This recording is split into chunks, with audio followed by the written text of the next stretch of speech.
प्राचीन काल में सदोम और अमोरा की समृद्ध भूमि जॉर्डन घाटी के उपजाऊ मैदानों में स्थित थी। ये भूमि फसलों, नदियों और हरियाली से भरपूर थी। खेतों में सोने जैसी फसलें लहराती थीं, नदियां मधुर संगीत की तरह बहती थीं और बाजारों में मसाले, अनाज और कपड़ों का व्यापार होता था।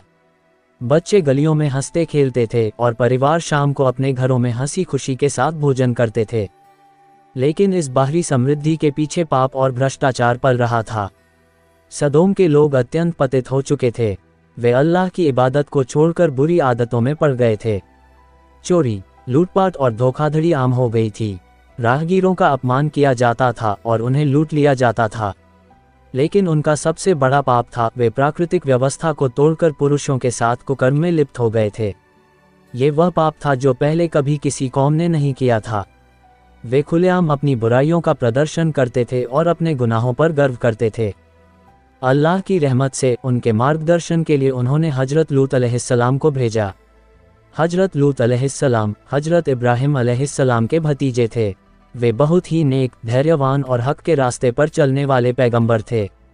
उनके दिल में अपनी कौम के लिए दया थी। वे लकड़ी का एक डंडा पकड़े हुए उस गुनाहों से भरी बस्ती में दाखिल हुए, इस उम्मीद के साथ कि लोग तौबा कर लें।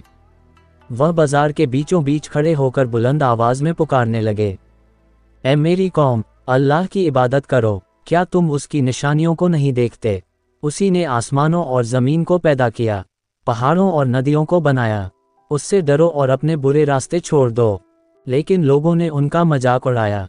एक तगड़ा आदमी, जिसकी आंखों में घमंड था, हंसते हुए बोला, तू हमें क्या सिखाएगा? तू भी तो हमारे जैसा एक आदमी ही है।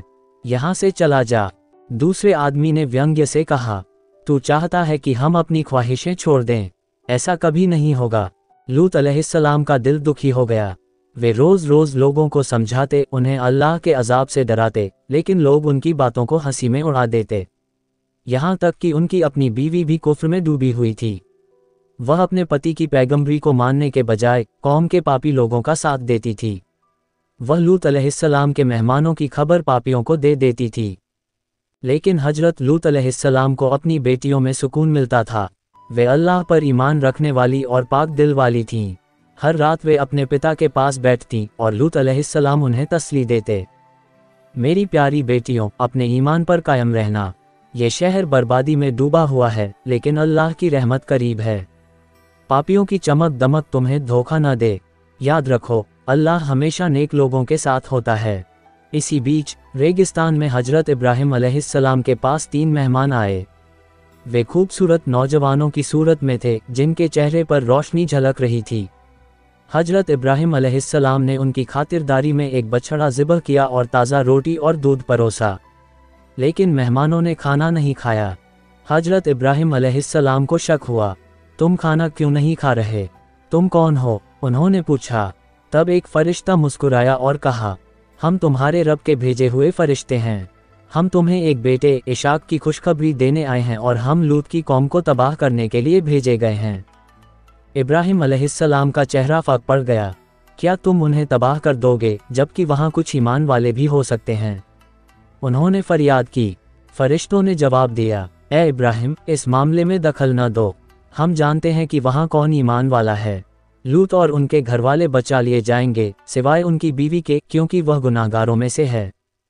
फिर फरिश्ते लूत अलैहिस्सलाम की बस्ती की ओर चले। जब वे पहुंचे तो सूरज ढल चुका था। वे खूबसूरत नौजवानों के रूप में आए, जिन्हें देखकर लूत अलैहिस्सलाम को चिंता हुई। वे जानते थे कि उनकी कौम कितनी पतित थी। वे दौड़कर मेहमानों को अपने घर ले गए और दरवाज़ा बंद कर दिया। लेकिन उनकी पत्नी ने गद्दारी की।